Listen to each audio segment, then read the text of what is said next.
Silahkan duduk, beri tepuk tangan buat para pelayan pagi ini. Puji Tuhan, ya. Hari-hari ini di tempat ini diadakan kebaktian kebangunan rohani, ya. Dimulai hari Jumat, Sabtu, dan hari ini hari Minggu, hari yang ketiga. Bersyukur dan puji Tuhan kalau Bapak Ibu Saudara bisa ambil bagian dan pagi ini ada di tempat ini dengan hati yang rindu untuk dibaharui dan dipulihkan. Amin.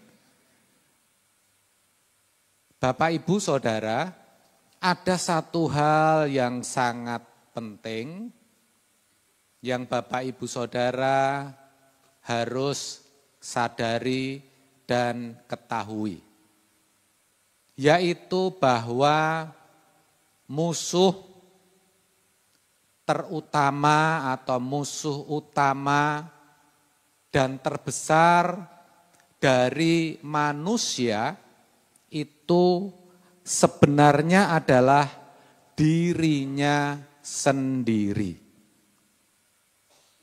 yaitu keakuannya dan kedagingannya. Ini menyangkut segala keinginan serta hawa nafsu.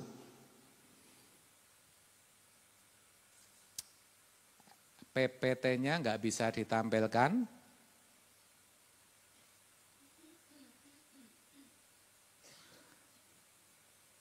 Jadi Bapak Ibu Saudara, sekali lagi saya mau sampaikan bahwa musuh utama terbesar bahkan terberat dari manusia itu adalah dirinya sendiri. Coba katakan, aku ini musuhku sendiri. Tragis ya saudara ya. Dan itu sesuatu yang berat. Kalau sudah menyangkut keinginan dan segala hawa nafsu. Dalam Yakobus 1 ayat 14, sangat jelas firman Tuhan berkata tiap-tiap orang itu dicobai oleh keinginannya sendiri. Ya, apabila keinginan itu dibuai, dia akan melahirkan dosa. Dan ketika dosa itu menjadi matang, dia melahirkan maut.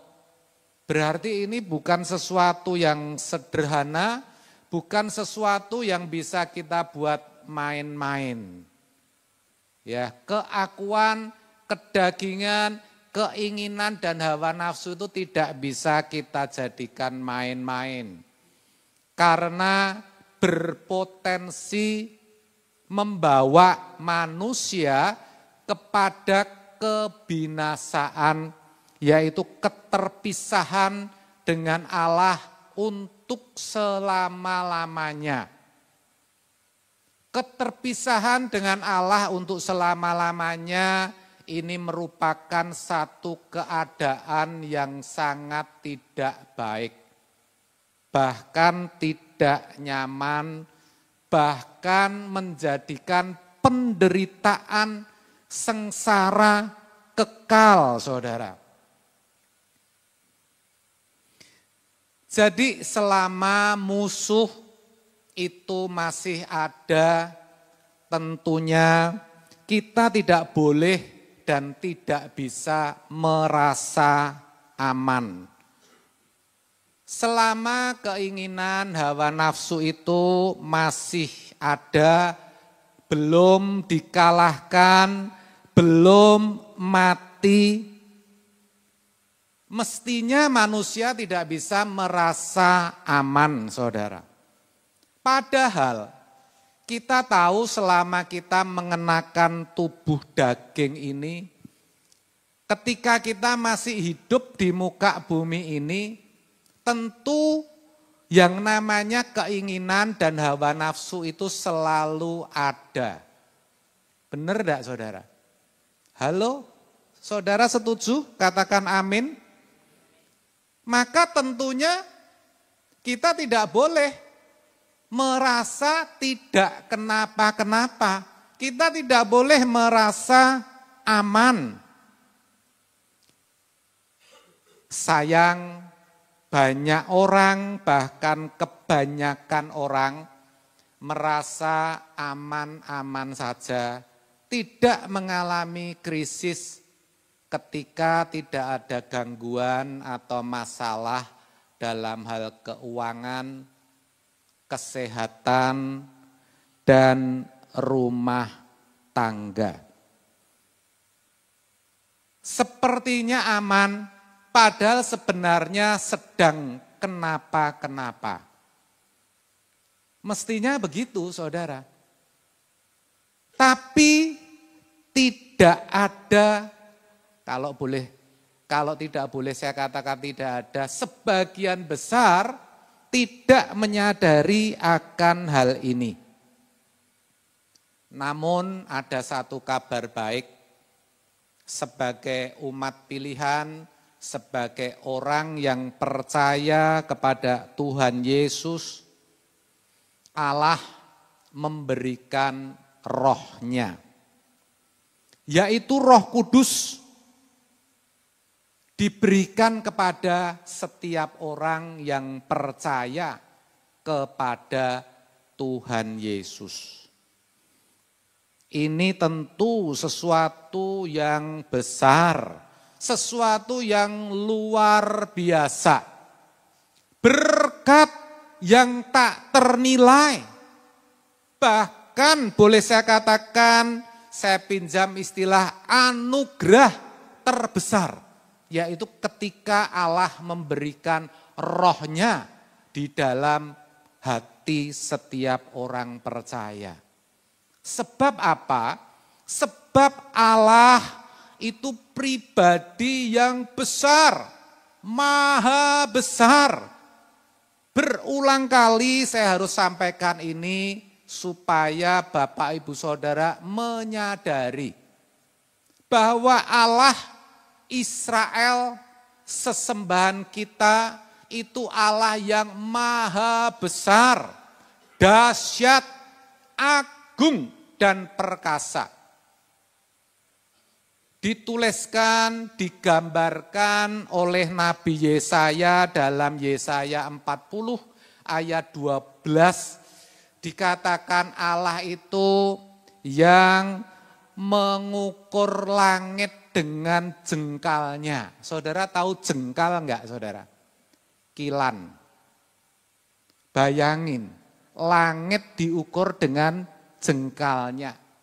Yang menakar air laut dengan telapak tangannya. Yang menyukat debu tanah dengan takaran. Dikeruk gitu dengan takaran. Ya, yang menimbang gunung-gunung dengan dacing. Dacing itu timbangan atau bukit-bukit dengan neraca. Saudara bisa bayangkan betapa besar Allah sesembahan kita. Harus kita hayati. Tidak hanya itu, Allah itu maha tahu. Allah itu maha hadir. Pemazmur berkata, kemanakah aku bisa menjauhi Roh-Mu? Engkau mengetahui ketika aku duduk ataupun berdiri. Bahkan Engkau mengerti sebelum aku mengatakan sesuatu. Engkau menyelidiki pikiran dan hati setiap manusia. Bayangin saudara, dan kita ini adalah umat-umat pilihannya. Allah yang begitu agung, yang begitu besar, yang begitu dahsyat, itu berkenan memberikan Roh-Nya, Roh Kudus-Nya, bahkan berkenan Roh Allah itu diam di dalam hati kita.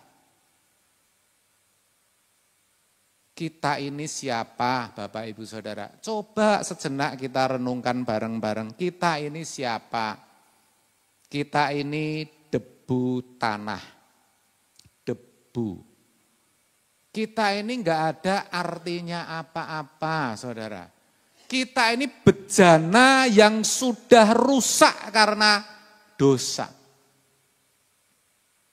Tapi Allah masih berkenan menempatkan rohnya di dalam hati setiap kita, Bapak Ibu Saudara. Padahal ya rohnya itu adalah roh yang lebih besar dari roh yang ada di dunia ini. Roh yang lebih besar, dengan kata lain tidak ada roh yang lebih besar daripada roh Allah. Dan itu ada di dalam hati Bapak Ibu Saudara. Pertanyaannya, apakah kita menyadari akan hal ini? Apakah kita menghayati keberadaan roh Allah? Tidak tahukah kamu bahwa tubuhmu adalah bait roh Allah? Artinya tempat kediaman daripada Allah. Coba Bapak Ibu Saudara, sejenak ayo kita dengan rendah hati, dengan jujur merenungkan apakah kita menyadari kalau ada roh Allah. Mestinya kalau itu kita hayati betul-betul, kita akan sangat menghargai kehadirannya. Sangat menghargai Roh Kudus yang ada di dalam hidup ini, yang ada di dalam diri kita masing-masing. Kita hargai, kita enggak akan macem-macem.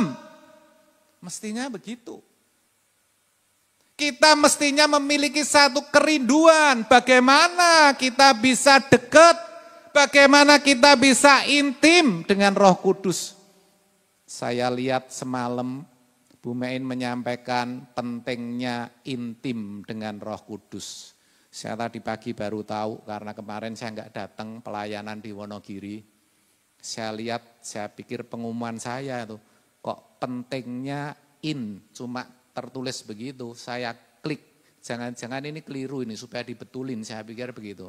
Ternyata yang kemarin, karena yang pagi ini kan pentingnya penyertaan Roh Kudus, kok pentingnya begitu. Setelah saya lihat, oh ternyata yang semalam. Penting saudara. Amin. Seberapa sih kita punya kerinduan, dekat, intim dengan roh Allah yang ada di dalam diri kita masing-masing. Sebagai bukti bahwa kita sadar bahwa roh Allah itu diam di dalam hati kita. Sedikit sekali Bapak Ibu Saudara. Itulah sebabnya saya beritahu. Supaya kalau kita tahu kita bisa berjuang. Amin. Kita bisa sadar. Pertanyaan yang bisa muncul, kalau begitu kapan Allah memberikan rohnya saudara? Kapan Allah memberikan rohnya? Yaitu ketika kita percaya kepada Tuhan Yesus. Bersyukur, saya percaya Bapak Ibu Saudara di tempat ini percaya kepada Tuhan Yesus. Di dalam Efesus 1 ayat 13 bagian kedua jelas dikatakan di dalam Dia, maksudnya ketika kita ada di dalam Kristus. Ini sebenarnya pengertiannya dalam ya, kalau kita bicara di dalam Dia. Itu berbicara tidak sekedar kita percaya kepada Yesus. Tapi kalau di dalam Kristus artinya yang tampak dalam kehidupan kita itu Kristus. Kita itu ada di dalam Kristus. Jadi tidak menyangkut orang yang beragama Kristen saudara. Tapi orang yang benar-benar sudah mati dan hidupnya tersembunyi di dalam Kristus. Seperti dituliskan dalam kitab Kolose. Dalam ya saudara artinya. Betul enggak saudara? Sederhana pemahamannya. Ya, kamu juga ketika kamu percaya dimeteraikan, ditandai, diberikan dengan Roh Kudus yang dijanjikannya itu. Itu Roh Allah, bukan roh dunia. Ya, di dalam 1 Korintus 2 ayat 12, Roh Kudus itu dikatakan roh dunia, bukan roh yang lain. Ditempatkan di dalam diri kita. Bagaimana kita menerimanya kalau itu diberikan? Sedangkan Allah tidak tampak, saudara. Diberikan kepada kita ketika kita mengaku, percaya kepada Yesus, kita terima dengan iman. Amin, saudara. Bukan secara fisik, Roh Kudus tidak bisa kita terima secara fisik, secara tampak mata. Kenapa bisa begitu? Karena Allah itu roh. Roh itu tidak tampak, roh itu tidak kelihatan. Maka kita menerimanya juga dengan iman. Semua logik masuk akal, saudara. Amin. Saudara sudah terima Roh Kudus? Nah, coba kalau mau jujur, mungkin di antara kita ada yang ragu loh. Iya apa iya ya? Ya, apa iya toh aku ki eneng Roh Allah gitu deh. Ya kan? Kalau aku eneng Roh Allah, kalau di dalam diriku ada Roh Allah, kok aku masih ketakutan ya? Tadi katanya 1 Yohanes 4 ayat 4, roh yang ada di dalam kamu lebih besar dari roh dunia yang ada. Kalau lebih besar, kita nggak akan takut, kemanapun nggak akan takut, saudara. Kok masih ketakutan ya? Nah, itu tanda-tanda kalau saudara masih ragu, saudara. Kalau ada roh Allah. Maka pagi ini, ya, roh saudara, rohani saudara dibangun, saudara. Ya, dicolek supaya saudara ngeh, supaya saudara sadar bahwa di dalam dirimu ada roh Allah yang lebih besar dari roh dunia manapun. Jangan ragu, jangan bimbang, saudara. Dan saudara sudah terima dengan iman. Sekalipun waktu itu saudara mungkin gak begitu sadar, ya masih kanak-kanak rohani, ya. Wah, baru dibaptis, setelah itu dibaptis, belum begitu menyadari. Tapi itulah pentingnya pagi ini, bangunan rohani. Saudara dibangun, saudara harus ngeh, saudara harus sadar bahwa ada roh Allah di dalam dirimu. Amin. Amin. Masih ragu loh saudara. Coba tanya kanan kirimu, kamu sudah yakin belum? Ya saudara. Nah, pertanyaan yang bisa muncul selanjutnya, untuk apa sih Allah memberikan rohnya? Untuk apa?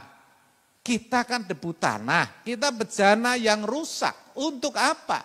Dengan pertanyaan lain, kenapa Allah memandang penting untuk memberikan rohnya? Kenapa Allah berpikir bahwa adalah sesuatu yang dibutuhkan oleh orang percaya, itu Roh Kudus, Roh Allah. Kenapa? Jawabnya sederhana, saudara. Untuk menyertai. Ya, untuk menyertai. Di dalam Yohanes 14 ayat 16 dikatakan, Tuhan Yesus sendiri ini yang bicara. Aku akan minta kepada Bapa, dan Bapa akan memberikan kepadamu seorang penolong yang lain. Penolong yang lain, supaya ia menyertai. Penolong bicara Roh Kudus, supaya Roh Kudus menyertai kamu selama-lamanya. Perhatikan, tidak hanya menyertai, tapi menyertai selama-lamanya. Oh, hayati saudara, ini besar, tak ternilai, berharga sekali. Menyertai artinya mendampingi, artinya kemanapun kita ada, roh Allah, Roh Kudus itu selalu ada bersama-sama dengan kita. Bukan main-main. selama-lamanya. Dan roh penolong artinya memiliki kesanggupan untuk menolong. Ini memberi pengertian bahwa Roh Kudus adalah roh yang hidup. Amin. Sekalipun roh, dia pribadi, hidup, bisa berkarya, bisa bertindak. Ini yang harus kita sadari. Dan konon katanya yang tidak kelihatan itu justru lebih dahsyat. Amin saudara. Iya. Maka di dalam 2 Korintus 4 ayat 18 dikatakan, sebab itu kami tidak memperhatikan, kata Paulus, apa yang kelihatan. Sebab yang kelihatan itu bersifat sementara atau fana, atau bisa lenyap sewaktu-waktu, atau bisa hilang sewaktu-waktu. Tapi kami memperhatikan apa yang tidak kelihatan. Karena yang tidak kelihatan itu bersifat kekal. Amin. Banyak orang, termasuk orang percaya, yang diperhatikan yang kelihatan. Ya, kedudukan, harta, pangkat, jabatan, pujian, semua yang tampak yang diperhatikan itu sementara. Bisa hilang sewaktu-waktu saudara. Bisa lenyap. Kita nggak tahu seberapa lama itu melekat pada kita. Ada dalam penguasaan kita. Maka kita nggak boleh sombong saudara. Apapun keadaan kita, sehebat apapun kita. Karena yang kelihatan bersifat sementara. Tetapi yang tidak kelihatan bersifat kekal. Perhatikan yang tidak kelihatan. Dan Roh Kudus itu tidak kelihatan. Amin. Tapi dia ada, dia hidup, dia pribadi. Saudara harus hargai. Saudara harus hormati, saudara harus kerjasama dengan satu pribadi ini. Ini merupakan satu kemutlakan, keharusan bagi setiap orang percaya untuk bisa berinteraksi, berhubungan sebagaimana mestinya dengan Roh Allah ini. Supaya Roh Kudus ini bisa berkarya secara maksimal. Amin. Supaya Roh Kudus ini bisa menolong Bapak Ibu Saudara sebagaimana mestinya. Supaya Roh Kudus itu bisa menyertai selama-lamanya. Dengan kata lain, semua tergantung Bapak Ibu Saudara. Roh Kudus hebat, Roh Kudus Roh Allah, Roh Kudus dahsyat, tetapi semua bergantung diri kita masing-masing. Amin saudara. Pertanyaan selanjutnya yang bisa muncul, kenapa penyertaan Roh Kudus penting bagi kita orang percaya? Dengan kalimat lain, kenapa setiap orang yang percaya kepada Yesus perlu disertai Roh Kudus? Perlu didampingi Roh Kudus, perlu dibimbing, dituntun oleh Roh Kudus. Itu sama semua pengertiannya, saudara. Kenapa, saudara? Yang pertama, agar kita bisa menang melawan keakuan kita. Supaya kita bisa mengatasi, supaya kita bisa menanggulangi segala keinginan, kedagingan, dan hawa nafsu kita. Itu maksud yang utama, itu pentingnya Roh Kudus diberikan kepada kita. Karena Allah dalam 2 Petrus 3 ayat 9 mengatakan, tidak menghendaki seorang pun binasa. Tetapi supaya setiap orang berbalik dan bertobat. Bagaimana kita bisa berbalik dan bertobat? Oleh karya Roh Kudus.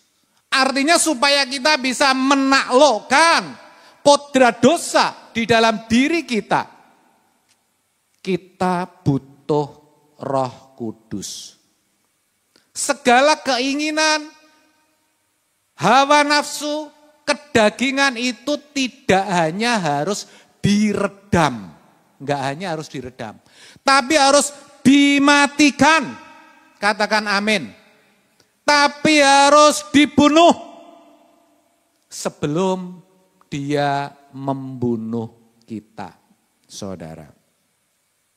Sampai benar-benar kodrat dosa atau keinginan dan hawa nafsu tadi tidak pernah muncul lagi, saudara.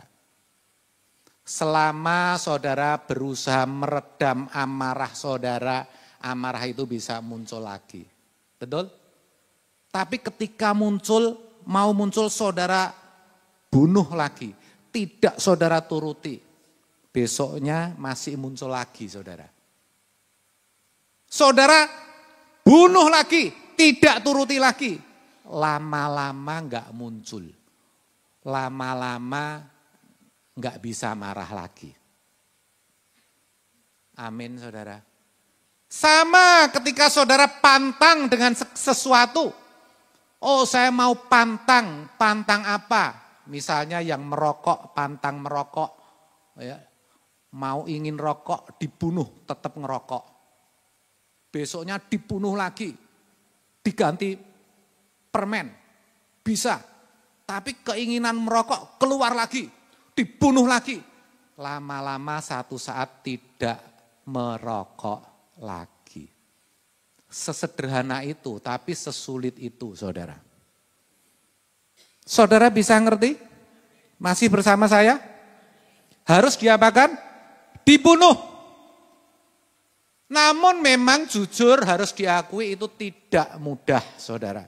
Sebab terkait akan hal ini, kuasa gelap. Iblis itu selalu main, saudara. Selalu main ya. Ada manuver-manuver, trik-trik, iblis tentu pakai trik, pakai tipu muslihat. Kalau enggak, susah saudara. Orang-orang sudah ngerti firman kayak begini kok.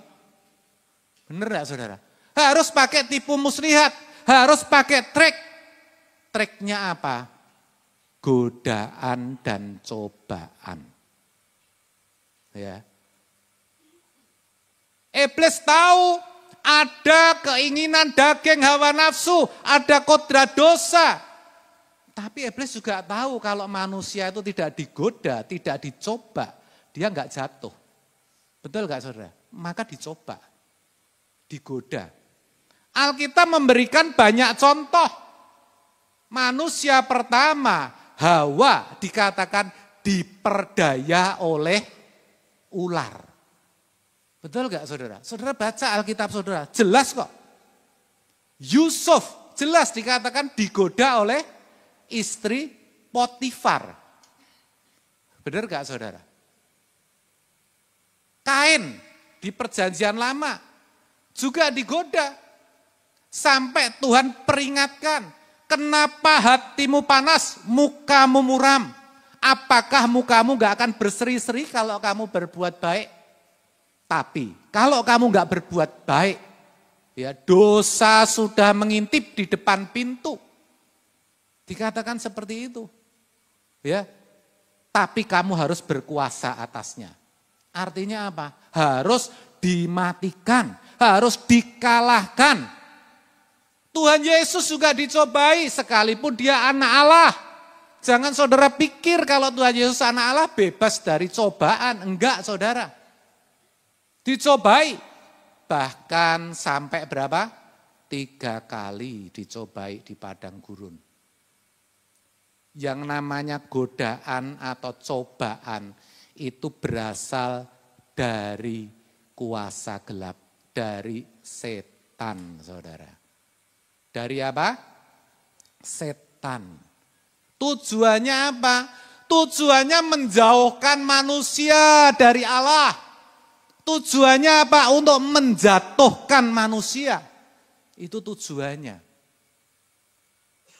Makanya dalam Yakobus 1 ayat 14 dikatakan, Kalau keinginan itu kamu buai jadi dosa. Kalau dosa itu mateng jadi maut. Artinya kalau dosa itu enggak diselesaikan, diulang, menghasilkan kebinasaan. Mengerikan saudara. Saudara mungkin kurang bisa menghayati, memang begitu saudara, kebinasaan itu susah untuk dihayati. Tapi sayang kalau suatu saat kita sampai menyesal saudara. Karena yang namanya penyesalan itu datangnya terlambat. Kalau datangnya duluan namanya pendaftaran. Betul tidak saudara? Iya kan saudara? Maka meskipun saudara belum mengalami, percaya yang saya katakan. Jangan sampai saudara nyesel. Ada amin saudara? Ya. Dan kita harus tahu bahwa kuasa gelap, iblis itu bekerja selama 24 jam. Iblis yang sudah menjatuhkan Hawa, ya, yang mencobai Yusuf, ya, dan Yesus, itu iblis yang sama, setan yang sama, yang masih ada sekarang, yang kerjanya 24 jam menggoda dan mencobai saudara. Coba bayangkan, anak Allah Yesus ada dicobai kok. Apalagi Bapak Ibu Saudara dan saya. Enggak mungkin setan gentar. Betul enggak saudara? Enggak mungkin. Bahkan setan ngikutin zaman. Sekarang kalau nggoda, mencobai itu online loh saudara. Online, lewat medsos. Benar ini, benar saudara. Kalau saudara enggak hati-hati, aduh berat. Semalam saya kasih renungan, sharing ke anak-anak youth. Saya perintahkan kamu jangan buka-buka medsos. Kalau boleh ditutup saja. Saya cerita sedikit tentang anak-anak panti asuhan, anak mandiri. Saya sampaikan kalau di sana tidak setiap saat bisa pegang HP. Itu bagus. Lah bagaimana medsos apapun bentuknya. Mau itu FG, mau itu IG, mau itu AG. Platnya nganjuk ya saudara. Atau mungkin YouTube. Apa saudara boleh ngomong. Itu semua itu menawarkan segala keinginan dan hawa nafsu saudara.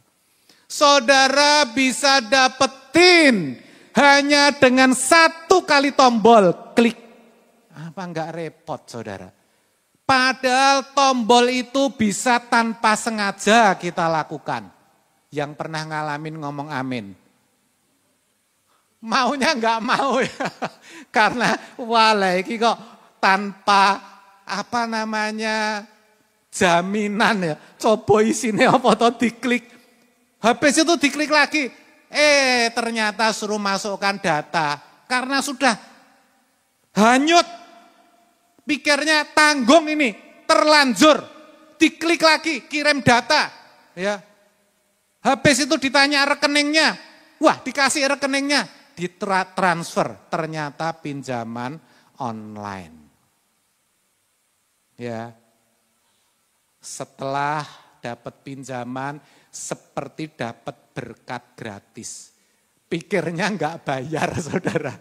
Pikirnya enggak bayar. Ternyata harus bayar. Kesulitan saudara. Kesulitan. Akhirnya apa?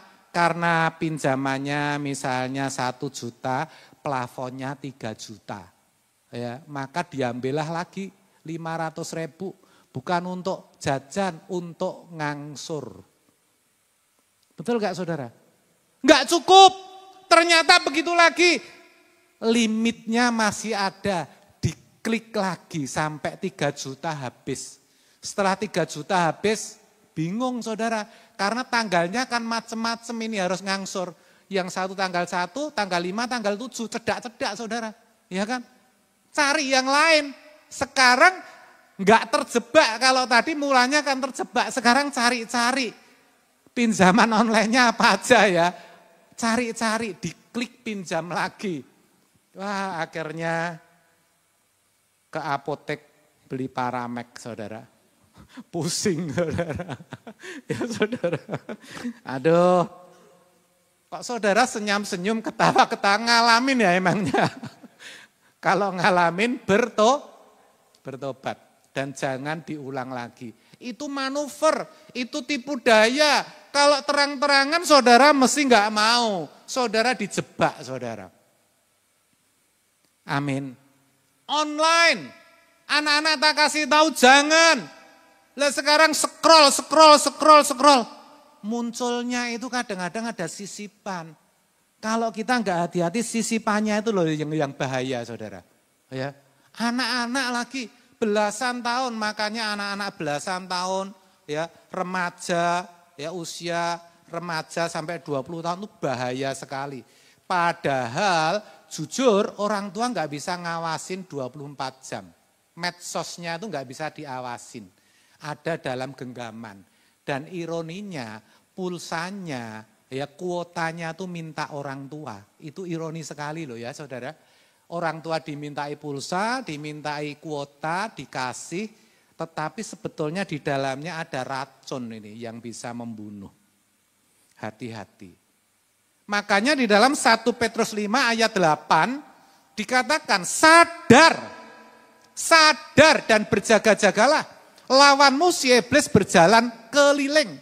Sama seperti singa yang mengaum-ngaum dan mencari orang yang dapat ditelannya.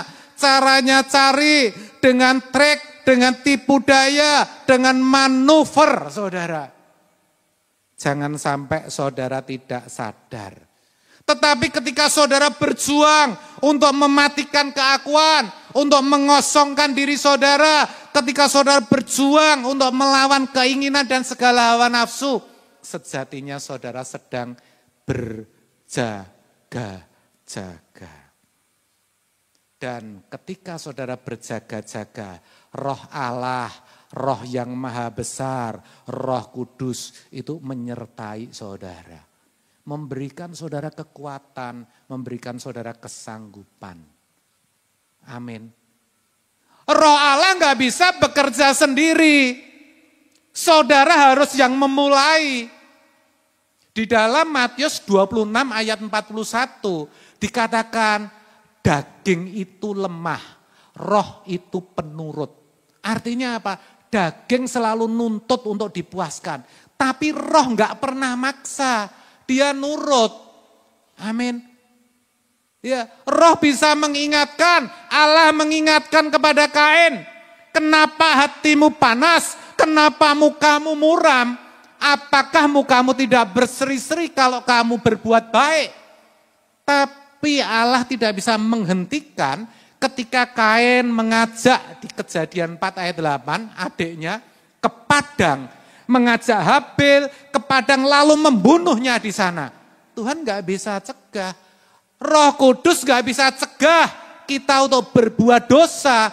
Karena roh itu penurut. Dia tidak menuntut, yang menuntut itu daging, karena daging itu lemah. Ini loh, kebenaran-kebenaran ini mesti saudara tangkap. Ini membuka paradigma pola pikir kita.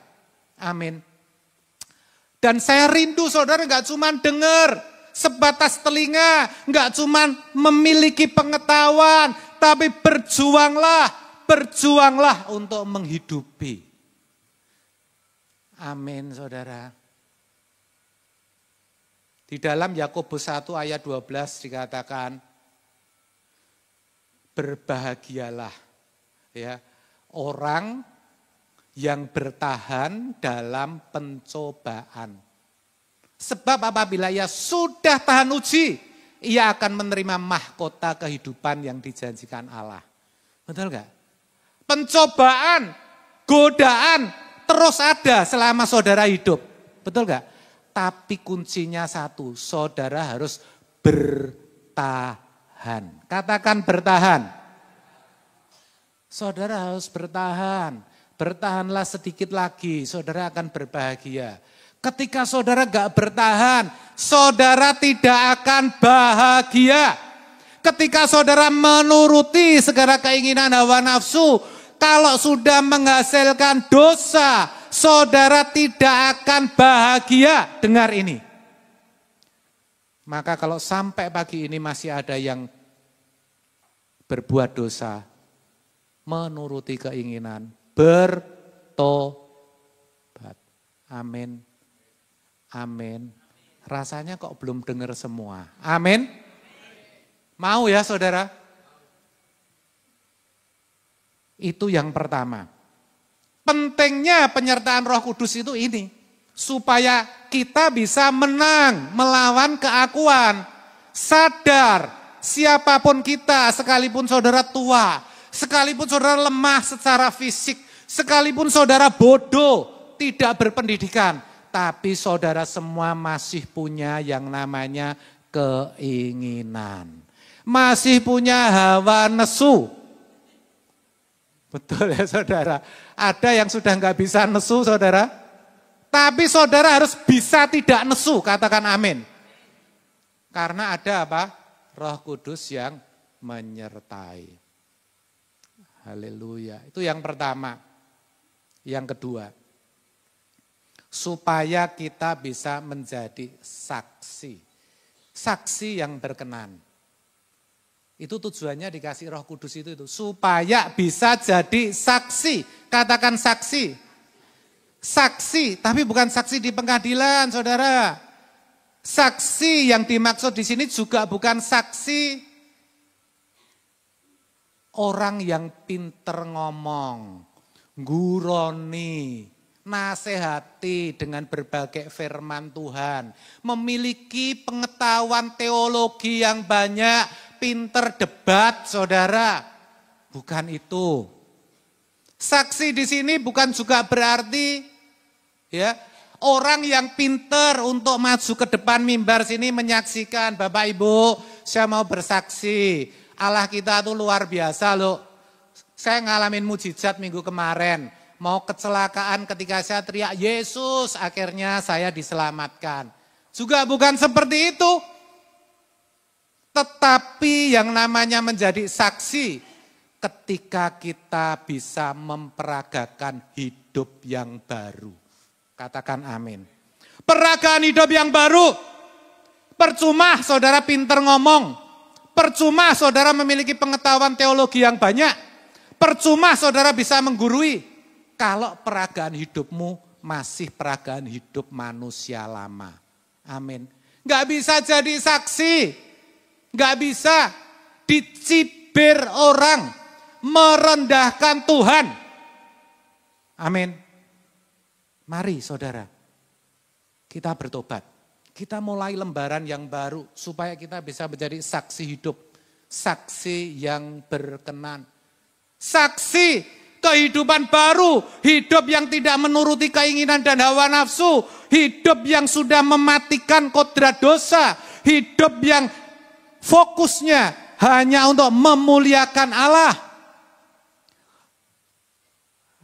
Hidup yang fokusnya menjadi anggur yang tercurah, roti yang terpecah. Mata yang memiliki belas kasihan, tangan yang rindu melakukan pekerjaan Tuhan, kaki yang melangkah untuk kemuliaan Tuhan. Itu hidup yang baru, yang dibarui oleh Roh Kudus. Jadi kalau kita bicara kuasa Roh Kudus, jangan langsung mikir mujizat dan kuasa yang spektakuler, yang adikodrati. Tetapi yang lebih penting adalah perubahan hidup menjadi hidup yang baru, saudara. Maka Galatia 5 ayat 22 sampai 25 mengatakan buah roh adalah kasih, damai sejahtera, sukacita. Betul gak saudara? Kebaikan, kesetiaan itu buah roh bersifat tetap. Pelan tapi pasti. Hidupmu harus berubah menjadi buah yang tetap. Yang terpancar di dalamnya ada belas kasihan, ada kebaikan, ada kesetiaan, ada kasih, sukacita, damai sejahtera, ya, ada penguasaan diri. Betul gak saudara? Itu yang harus muncul. Itu yang dimaksud di dalam Dia. Engkau dimeteraikan dengan Roh Kudus. Artinya hidupmu sudah tersembunyi di dalam Kristus. Kristus yang tampak, Sampai saudara bisa berkata, hidupku bukan aku lagi, tapi Kristus yang ada di dalam aku. Dan itu enggak otomatis, itu harus kita perjuangkan day by day, hari lepas hari. Dan ketahuilah, sejatinya Tuhan itu mengutus kita. Bukan sekedar kita harus menjadi saksi, tetapi kita menjadi utusan. Saksi bicara utusan. Utusan Allah. Jadi Bapak Ibu Saudara ini sudah jadi utusan-utusan Allah. Saudara mau atau tidak, sadar atau tidak, saudara ini utusan Allah. Utusan Tuhan Yesus. Yohanes 20 ayat 21 berkata, seperti Bapa mengutus aku, kata Tuhan Yesus. Sekarang aku mengutus kamu. Jadi Bapak Ibu Saudara, siapapun, bagaimanapun keadaanmu saat ini, engkau adalah utusan Allah. Utusan Allah itu mestinya disegani, mestinya ditakuti, mestinya berdampak, mestinya jadi berkat. Dimanapun berada. Utusan Allah kok. Betul enggak saudara? Coba koreksi dirimu. Apakah saudara sudah menjadi utusan Allah? Ya. Dan ini ditegaskan oleh Tuhan Yesus. Di dalam Matius 28 ayat 18 dikatakan, segala kuasa di sorga dan di bumi aku punya, kata Tuhan Yesus setelah bangkit. Sebab itu pergilah. Jadikanlah sekalian bangsa itu muridku. Baptislah mereka dalam nama Bapa, Putra dan Roh Kudus. Dan ajarlah kepada mereka apa yang sudah kuperintahkan kepadamu. Ini utusan saudara. Kita ini diutus, gak main-main. Tetapi saudara harus ngerti. Karena ini proyek Allah. Mega proyek, proyek besar. Tuhan Yesus berkata, aku, dan ketahuilah, aku menyertai kamu sampai akhir zaman. Aku menyertai kamu sampai kesudahannya. Bagaimana Allah yang maha besar, maha agung, perkasa dan mulia itu menyertai kita? Melalui Roh Kudusnya. Kalau Allah ada secara fisik, dia nggak mungkin bisa menyertai kita semua. Bisanya menyertai satu persatu. Itulah sebabnya ketika Lazarus mati, saudaranya berkata, Tuhan, kalau engkau ada di sini, saudaraku ini gak akan mati. Betul gak? Gak bisa secara fisik ada di tempat yang berbeda dalam waktu yang sama. Gak bisa menyertai semua orang. Maka Allah itu maha cerdas, luar biasa. Roh Kudus menyertai, dia bisa berada dimanapun. Bahkan Roh Kudus adalah penyertaan Allah, perwakilan Allah, dan Tuhan Yesus yang ditempatkan dalam hati setiap kita. Ini keren banget saudara, ini luar biasa. Ya, jadi mari Bapak Ibu Saudara, kita bangun pagi ini kerohanian kita. Saudara mesti ngeh, saudara mesti sadar pentingnya penyertaan Roh Kudus dalam kehidupan orang percaya. Sebab Tuhan mengutus kita, bahkan Tuhan rindu kita menjadi utusan yang berkenan. Saksi yang berkenan, menjadi anak kesukaan Bapa. Betul gak saudara? Sehingga suatu saat nanti kita akan menerima upah. Kita akan dimuliakan bersama-sama dengan Tuhan Yesus. Di kekekalan ya saudara, luar biasa. Tidak hanya itu, kebahagiaan ini di bumi ini juga diberikan kepada kita. Jadi upah itu tidak hanya bicara next atau kelak, tapi now, sekarang kita sudah boleh alami. Hati ini bisa tenang, teduh. Kalau setiap langkah jejak hidup kita benar, ya. Berkat itu tidak bisa menjauhi kita. Amin. Tapi sebaliknya berkat itu akan mengejar kita. Amin. Siapa yang rindu dikejar berkat? Maka saudara harus ngerti pentingnya penyertaan Roh Kudus. Dan saudara harus berani, ya keras, kejam terhadap dagingmu sebelum dagingmu itu kejam dan membunuh hidupmu. Dan yang kedua, saudara harus mau menjadi saksi, utusan Allah yang berkenan. Yang mau katakan amin, yang mau katakan amin. Tuhan Yesus memberkati.